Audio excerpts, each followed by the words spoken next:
నమస్కారం, నేను doctor Sarath Babu Neelagiri, sports medicine specialist in Hyderabad. ఈరోజు టెన్నిస్ ఎల్బో అనే కండిషన్ గురించి డిస్కస్ చేద్దాం. టెన్నిస్ ఎల్బో అనేది మనం ప్రధానంగా చాలామంది ఎవరైతే స్పోర్ట్స్ ఆడతారో, బ్యాడ్మింటన్ కానీ, టెన్నిస్ కానీ, క్రికెట్ ఆడే వాళ్ళలో కూడా ఎక్కువగా చూస్తూ ఉంటాం. ఆర్ సాఫ్ట్వేర్ ప్రొఫెషనల్స్ వీళ్ళు సరిగా పోస్చర్ సరిగా లేకపోవడం వల్ల వాళ్ళలో కూడా ఎక్కువ మందిలో మనం ఈ టెన్నిస్ వల్ల అనే ఎల్బో కండిషన్ చాలామంది చూస్తుంటాం.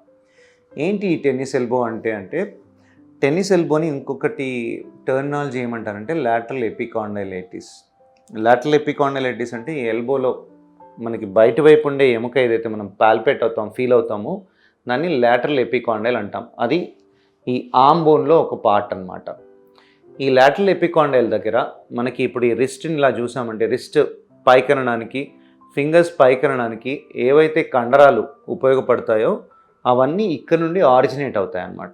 ఈ రిస్ట్ మూమెంట్కి, ఫింగర్ మూమెంట్కి అవి ఇక్కడ నుండి ఆరిజినేట్ అవుతాయి. సో ఇక్కడ ఎప్పుడైతే మనకు స్ట్రెయిన్ ఎక్కువగా పెరుగుతుందో, అంటే యాక్టివిటీస్, ఆ స్ట్రెయిన్ పెంచే యాక్టివిటీస్ ఎక్కువైతే చేస్తామో దానివల్ల ఇక్కడ చిన్న చిన్న టేర్స్ అవ్వడానికి అవకాశం ఉంటుంది. అందువల్ల మనకి ఆ టెన్నిస్ పెయిన్ రావడానికి అవకాశం ఉంటుంది. ఇవి ఎవరికి ఎక్కువగా ఉంటాయి? ఎవరైతే ఇప్పుడు బ్యాడ్మింటన్ కానీ లేకపోతే టెన్నిస్ ఆడుతున్నప్పుడు ఈ రిస్ట్ ఎక్కువగా యూస్ చేస్తారో, స్ట్రెయిన్ ఎక్కువగా అవడం వల్ల వాళ్ళకి ఈ టెన్నిస్ ఎల్బో రావడానికి అవకాశం ఉంటుంది. అందుకొరికి ఏదైనా స్పోర్ట్లో టెక్నిక్ అనేది చాలా ఇంపార్టెంట్. బ్యాడ్ టెక్నిక్తో మనకి సర్వ్ చేసేటప్పుడు ఇలాగ రిస్ట్ ఎక్కువగా యూజ్ చేయడము, బ్యాడ్మింటన్లో కూడా ఇలాగ రిస్ట్ మూమెంట్ ఎక్కువగా యూజ్ చేసినప్పుడు ఈ స్పోర్ట్స్ ఇంజురీస్ రావడానికి అవకాశం ఉంటుంది. అందుకొరికి ప్రాపర్ టెక్నిక్ నేర్చుకోవాలి. ఎలా ఆడాలి, హ్యాండిల్ గ్రిప్ ఎలా ఉండాలి, ఏదైనా షాట్ ప్లే చేస్తున్నప్పుడు మన హ్యాండ్ ఏ పొజిషన్లో ఉండాలి, రిస్ట్ ఏ పొజిషన్లో ఉండాలి, ఇవన్నీ చాలా ఇంపార్టెంట్ అన్నమాట. సో ఈ స్పోర్ట్స్ పర్సన్స్లలో చాలా చాలా అవసరం. ఎప్పుడైతే ఈ నొప్పి స్టార్ట్ అయిందో ఇక్కడ దాన్ని కంపల్సరీగా అడ్రస్ చేయాలి. లేదంటే అది ఒక క్రానిక్, అంటే ఎక్కువ రోజులు అదే ఆ పెయిన్ అలా కంటిన్యూ అవ్వడానికి, హీలింగ్కి తక్కువగా అవకాశం ఉండడానికి అవకాశం ఉంటుంది. సో ఎర్లీగా ఈ టెన్నిస్ ఎల్బోని రికగ్నైజ్ చేయాలి. స్పోర్ట్స్ పర్సన్లోనే కాకుండా ఇప్పుడు ఎక్కువ మంది ఏంటంటే హౌస్ మేట్స్లో, లేకపోతే ఇంటి పనులు ఎక్కువగా చేసేవాళ్ళు, యుటెన్సిల్స్ క్లీన్ చేసేవాళ్ళు, ఇంట్లో ఎక్కువగా బరువులు ఏమన్నా లిఫ్ట్ చేయడము, ఇవన్నీ చేస్తున్న వాళ్ళు, ఆడవాళ్ళలో కూడా మనం చాలామందిలో చూస్తూ ఉంటాం. టెన్నిస్ ఎల్బోకి మనకు పెయిన్ అనేది ఈ ఏరియాలో బయటి వైపు, ఎల్బోలో బయటి వైపు ఉంటుంది. మనకు అక్కడ నొక్కినప్పుడు చాలా సివియర్గా టెండర్నెస్ ఉంటుంది. ఎప్పుడైతే మనం ఈ రిస్ట్ని కొంచెం ప్రెస్ చేసి పైకి లిఫ్ట్ చేయడానికి ప్రయత్నించినప్పుడు పెయిన్ అంతా ఇక్కడ సివియర్గా ఉంటుంది. సో ఇనిషియల్గా పెయిన్ స్టార్ట్ అయినప్పుడు మనం ఏం చేస్తాం, రైస్, ఏదైనా ఇంజురీకి రైస్ అనే ట్రీట్మెంట్ మనం ఫాలో అవుతాం రెగ్యులర్గా. రెస్ట్, ఐస్ ప్యాక్ అప్లికేషను, ఏదైనా కంప్రెషను అండ్ ఎలివేషన్ అనేది దీనికి అవసరం లేదు. ఐస్ ప్యాక్ అప్లై చేసుకోవడము, రెస్ట్ ఇవ్వడము. ఒక రెస్ట్ అంటే మనకి బ్రేస్ అనేది ఉంటుంది, టెన్నిస్ ఎల్బో బ్రేస్ ఉంటుంది. అది ఇక్కడ అప్లై చేసుకుంటే ఈ మజిల్ పైన లోడ్ అనేది లేకుండా ఉంటుందన్నమాట.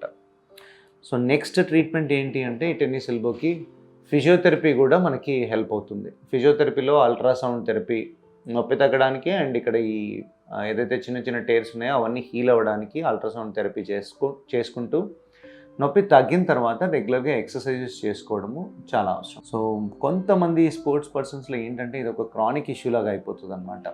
ఇవన్నీ కన్జర్వేటివ్ మేనేజ్మెంట్ ఇవన్నీ ప్రయత్నించినా వాళ్ళలో రికవరీ ఉండదు.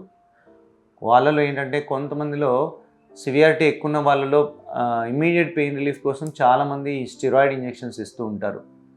స్టెరాయిడ్ ఇంజెక్షన్స్ ఒక్క డోస్ వరకు సేఫ్గానే మనం ఇవ్వచ్చు. ఇంకా అది రెగ్యులర్గా ఇవ్వడానికి అవసరం పడుతుందంటే కనుక దట్ ఈస్ నాట్ సేఫ్. ఎందుకంటే స్టెరాయిడ్ ఇంజెక్షన్స్ వల్ల ఇక్కడ మజిల్ వీక్నెస్ అవ్వడానికి అవకాశం ఉంటుంది. ఈ మజిల్ టేర్ ఇంకా పెరగడానికి అవకాశం ఉంటుంది. సో ఆల్టర్నేటివ్ ఆప్షన్స్ ఏంటి అంటే ఈ టెన్నిస్ ఎల్బోకి best option is PRP injection అనేది చాలా మంచి రికవరీ ఉంటుంది. ఈ పిఆర్పి యూజువల్గా మనం ఎక్కువగా చూస్తుంటాం ఈ మోకాళ్ళ ఆర్థరైటిస్లో, ఎక్కువ మంది మన పేపర్లలో దానిలో చూస్తూ ఉంటాం.